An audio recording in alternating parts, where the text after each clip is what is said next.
welcome and thank you for Don Neal filling the room for this MPC Guest Author Series event featuring Christopher Moore. Oh, I forgot to talk about The Stupidest Angel. Zombies and Christmas.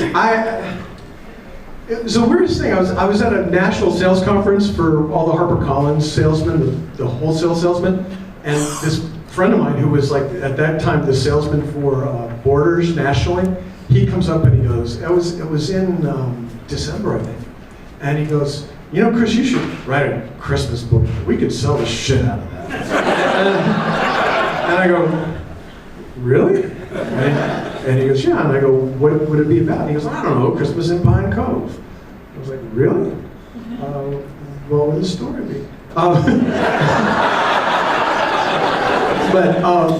So that's where I started. Is like taking those characters from Lost Lizard and Melancholy Cove and saying, what am I going to do in Pine Cove at Christmas? And I pulled. It was going to be a greatest hits book. Because believe me, I do books by request. You guys write to me and go, you know, we want to see more of this, more of that. And everybody kept saying, I want to see more Roberto the Fruit Bat, which is the talking fruit bat from Islands in Lebanon.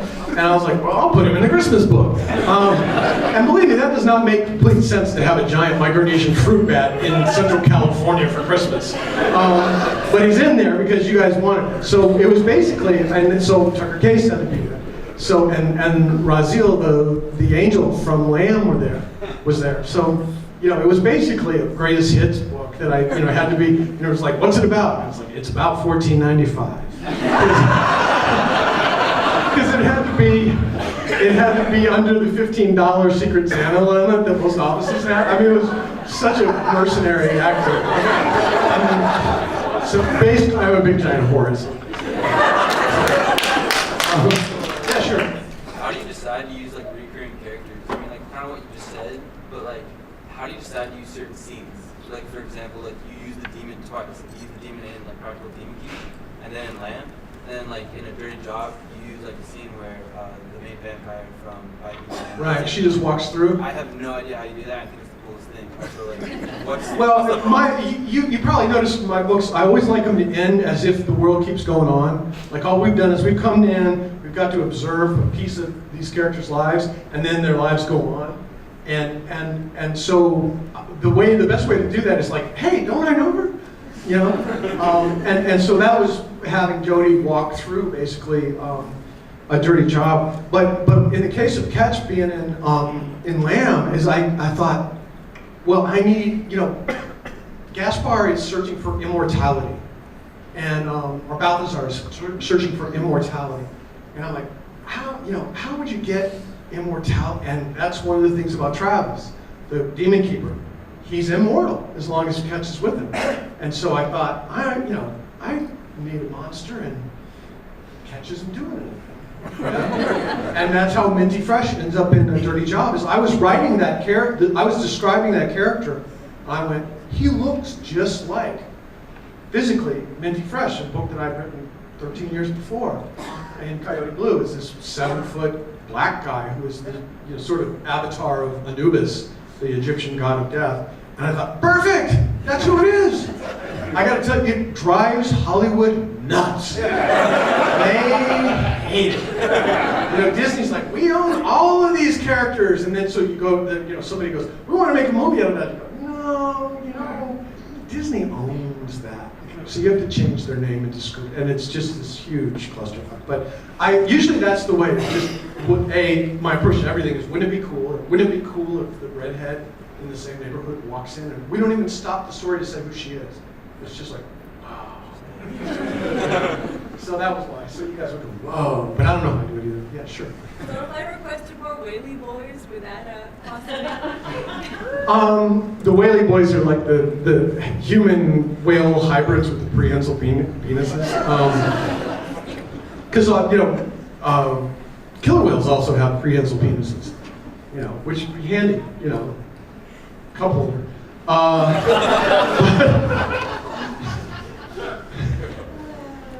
But no matter how you practice, I have wanted to write another, because I love hanging out with the biologists. And Flip Nicklin, the National Geographic whale photographer, is a really good friend, and we spent Christmases together. So I would love to go hang out with those guys. But in New York, when you talk about it, they are like, "That's outdoors, right?"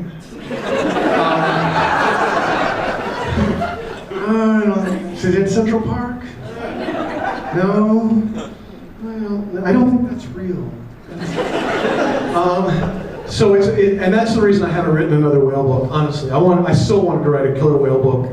Like that, because killer whales have personality. Humpback whales are like as smart as horses. Killer whales are as smart as dogs. That's really smart. Smart. Yeah. Well, that analogy was given to me before they knew they spoke languages, dialects. But so I would love to write a killer whale book. But, who knows what's going to happen? Yeah, a couple more. You know any? Oh no, I'm scared. Okay, no, sorry. I was gonna ask you about the character of Abby Normal and how you managed to get into the mind of a teenage goth girl. Not that you're not a teenage goth. No, I understand. Yeah, only a secret. She asked me about how I got into the mind of Abby Normal. She's my narrator of part of You Suck, a love story. And she's a 16-year-old teenage goth girl. I hit a sweet spot in the internet when I was writing that book, because that was a time of MySpace, when the way that people communicated was by blog. That was the thing. It was in fairly long blocks of text, and there were goth blogs. So I would just sign on to vampirefreaks.com and read page after page after page of teenage goth girl blogs. So I would pick up the dialect. The same way that I read page after page after page of Shakespeare and listened to Shakespeare to pick up the dialect to write it by ear. And that's basically how I did it.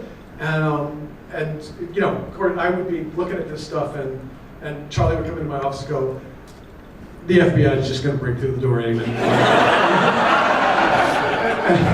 And I'm like, "No, I'm not interacting. I'm just lurking like a big creepy bird." But that was how it was completely constructed. I mean, I had heard. I would ride. I ride public transportation in the city, and occasionally I would hear, the sort of, I don't know what it is. It's like this bored sophistication. It's like these kids that were 16 years old and they were so much more sophisticated than me, and weary of the world. And that was the same thing that came with the blog. So all of it was constructed from an internet sort of lurking thing. And then when I went to do Bite Me, 2 years later, the blogs were gone. Everybody had moved to texting and Twitter and Facebook, and that longer form of writing was gone. So I whatever vocabulary I developed, like fuck socks and all that stuff, I had to go back to what I had used in You Suck. So that's it. Yeah, it's not very exciting.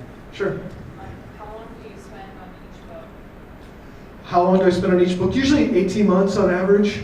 Some are longer. If they're a big research book like Lamb or Sacre Bleu. Sacre Bleu, I actually wrote Bite Me while I was researching Sacre Bleu, because Bite Me was set in the city. I lived in the city. I had these characters I'd used before, so I didn't have to research it. So that one, if I took the whole beginning to end, that would be 4 years. But 18 months on average. 12 months of actually writing and 6 months of fucking around feeling bad about not writing.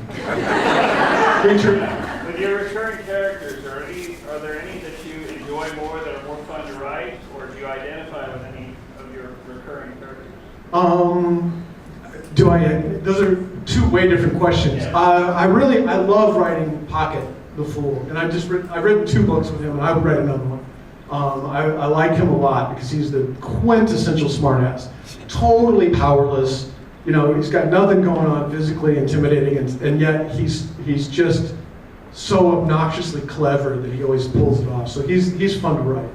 I liked writing Abby Normal a lot, although it takes a long time to write characters, both Pocket and Abby Normal, because their language is so specific. It has to be really crafty. You can't just have them talk like normal people. They have to be, everything they say has to be sort of run through this filter of their own vocabulary. So, but those are 2 that I really enjoy writing and would visit again, I think. So, Anyone else? Sure. You guys are inside. You're insiders. You're allowed. No, you go. No, you go. No, you go. My favorite book? Your books are like children, you know? You have your first one, and then you have the one that you lock in the attic. It changes. I mean, the one that I actually go back and read and still will make me laugh the most, probably, is A Dirty Job. I mean, I think if someone were to say, what's your magnum opus, it'd be Lamb, because it was a ridiculously hard thing to. I mean, I'm not saying that to pat myself on the back. It was like a stupid thing to do, but I managed to pull it off, But my favorite to read, again, and things that I find entertaining is A Dirty Job, which is good, since I'm going to write a sequel to that. So, and did you have the same question? Same answer. Okay, one more. Why are there no movies? Because everybody in Hollywood is stupid. I don't know. I don't make. All of them have one time or another sold, except I think Sacre Bleu. And maybe Fool. I don't think Fool is sold because I won't release the theatrical rights, and film companies want the theatrical rights because they don't want somebody to run off and make Hairspray or something like that. But I don't know. I mean, they're in various states of development. I mean, as you know, Demon Keeping sold as a film 22 years ago. No movie. I don't make movies, and I made a decision earlier on that I wasn't going to be a filmmaker because I don't know how. Some would argue I don't know how to write books either, but they're paying me for it. So I don't know. I mean, nobody's ever satisfyingly given me. I mean, when you send a manuscript out, and not so much in the U.S., but when I send a manuscript out overseas, you get reasons why they're rejected. And that's not what I hear. I hear, yeah, we'll buy it. Then they just don't make it. And they don't have to answer you, why aren't you making it at that point? They're like, because we don't want to. Because they can't say we're idiots. What my experience has been that when they buy my stuff, they go, this is so different than anything we've ever seen. And then a couple of years later, when they haven't been able to get a script put together, and they go, we can't seem to make it like everything else. And that's the honest to God answer. I've heard that again and again and again. That when they buy it, it's like, this is so different, it's so fresh, it's so not like anything we've ever seen. Now how do we pound it into this thing that looks like something else? And it's hard to do. I mean, Demon Keeping, I knew I didn't want to write that script. Because it's a tiny little book, but it's really complex. I know, because it took me like 10 years to figure it out. And a lot of alcohol. One may have actually contributed to being 10 years. Okay, one more question, and then we got to sign books or whatever. Yeah, sure. Do you have any input on the art on your books? Do I have any input on the art? I have more on some than I have on others. There's a huge 30-minute story about what a battle Sacre Bleu cover was. It was such a nightmare. And if you guys, any of you follow me on Facebook, you know it was, because I kept sending out, like, which cover do you like best? This one? But I have some input. But I really had to throw a hissy fit about what they wanted to put on Sacre Bleu. And it was uncomfortable, and I don't like it. I don't like it to be that guy. But I get more input as time goes on, and I go higher in the New York Times bestseller list.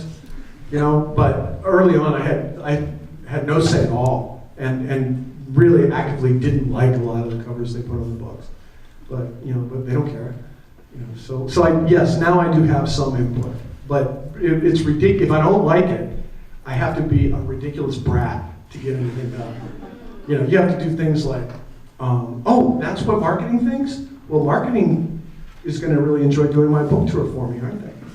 You have to be a dick, and I don't want to be that guy. So I have some input, and none on the foreign covers at all. None.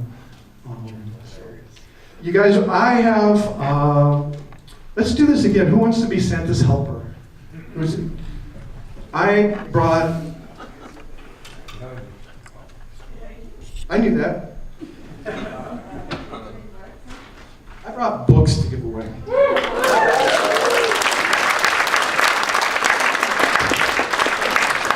And there may even be enough for everybody, but there may not. But as long as someone goes home more disappointed than they are now, my job will have been done. Is anybody who's good at logistics have any idea? Huh? No, I don't. We'll be here all night if we do that. Yeah. Thunderdome. Thunderdome? Yeah. Yeah. Okay, good, yeah. Two go in, one gets a ball. No, what I usually do, obviously, here, you can have one. They drove far. Who else came from far? Now, who's keep your hands up. Who came from far? Whose birthday is it? Okay, keep your hands up. Yeah, okay. Okay, good. Enjoy. Live long and prosper. Okay, you keep one. Oh, she's in the special Olympics group. Here, you're cute. Here, help. Here. You don't get it. I'll sign yours. Keep your hands up and until they're all gone, and then come up and go, I wanted one. Here.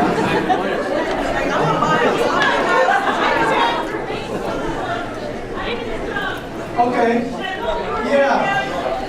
Here. This guy gets one, because he's like, the whole time I was like, am I doing okay as you?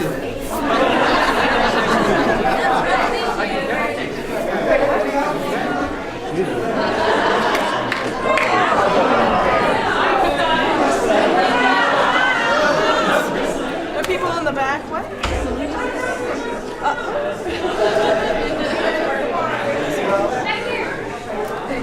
Now, you know what's really nice about this is that half of you think I'm a jerk. And before we wouldn't have known exactly how many. So, I guess, thanks for coming.